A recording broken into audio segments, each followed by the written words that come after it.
បា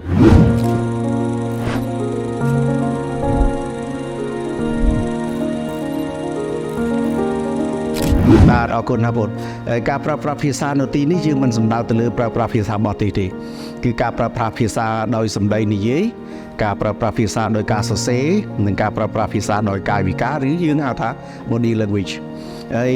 ភាសាទាំង3នេះគឺយើងប្រើប្រាស់ក្នុងពេលតែមួយឧទាហរណ៍ដូចគ្រូកំពុងនិយាយឥឡូវនេះគ្រូអាចនិយាយផងគ្រូអាចសម្ដែងជាកាយវិការផងហើយពេលមួយទៅគ្រូក៏អាចសរសេរហើយការប្រើប្រាស់ភាសានិយាយគឺមានសារៈសំខាន់ណាស់ដែលខ្មែរយើងគេច្រើននិយាយថាសម្ដីសជាតិមាយាសពូជអញ្ចឹងបានន័យថាយើងនិយាយនៅអ្វីដែលមានប្រយោជន៍គេគោរពគេឲ្យតម្លៃតែពេលណាដែលយើងនិយាយអ្វីដែលវាអត់ប្រយោជន៍វាហាក់ដូចជាគេឲ្យ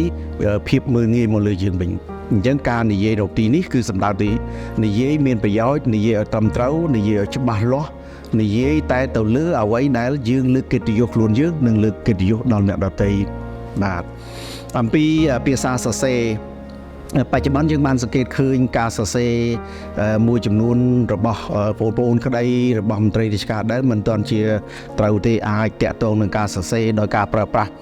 រាជស័ព្ទភាសាពលរដ្ឋយើងអាចប្រើប្រាស់សង្ឃស័ព្ទភាសាលោកឬក៏ប្រើប្រាស់រាជស័ព្ទជាភាសារាជាឬក៏យើងហៅថាប្រើភាសាស្ដេចហើយមែនតើយើងត្រូវតែសិក្សាភាសាទាំង3នេះឲ្យបានច្បាស់លាស់ទាំងខ្លឹមសារទាំងវេយ្យាករណ៍ទាំងអក្ខរាវិរុទ្ធអីចឹងទៅនឹងហើយការសរសេរគឺយើងគួរសរសេរដោយភ្ជាប់ទៅនឹងឋានៈតួនាទីឬក៏គោរមងាររបស់គមយជនផងឧទាហរណ៍ថាប្រភពយើងមានឋានៈជាអីហើយយើងសរសេរទៅលើនរណាដែលគេមានឋានៈធំជាងយើងហៅគមយជនខ្ពស់ជាងអញ្ចឹងយើងគួរប្រើភាសាដែលសុភាពរាបសារឲ្យតម្លៃក្នុងករណីដែលយើងប្រើភាសាពីយើងជាអ្នកធំប្រភពយើងជាអ្នកធំអ្នកមានតួនាទីហើយទៅរកមន្ត្រីបុគ្គលិកតូចទៀតយើងក៏នៅតែគោរពឋានៈតួនាទីរបស់គេនឹងដែរនឹងដោយប្រើឋានៈរបស់គេឧទាហរណ៍ថាគេជាលោកឬគេជាលោកស្រីឬជាកញ្ញាហើយយើងមិនចង់ឲ្យប្រើពាក្យថាកញ្ញាក៏បានយើងប្រើថាលោកស្រីហ្នឹងក៏វាគ្របដណ្ដប់នឹងហើយបាទតែការសរសេរដូចគ្នាគឺយើងសរសេរដោយមានការគោរពសម្ដែងនៅការគោរពដោយពាក្យពេចន៍មិនទៅកុសបោកមិនប្រើភាសាដែលមានលក្ខណៈរើសអើងអីចឹងទៅហើយរីឯកាយវិការគឺយើងត្រូវ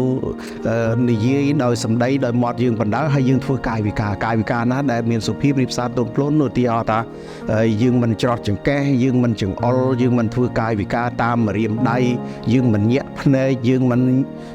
អង្រួនជើងយើងមិនញាក់ស្មាអីចឹងទៅឧទាហរណ៍ណាហើយភាសា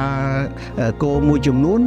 ពេលដែលយើងនិយាយសុភាពទេប៉ុន្តែដល់ពេលកាយវិការយើងសម្ដែងមកវាហាក់ដូចជាចងេងចងាងទៅវិញបាទទាំងនេះយើងគួរតែជៀសវាងបាទអរគុណ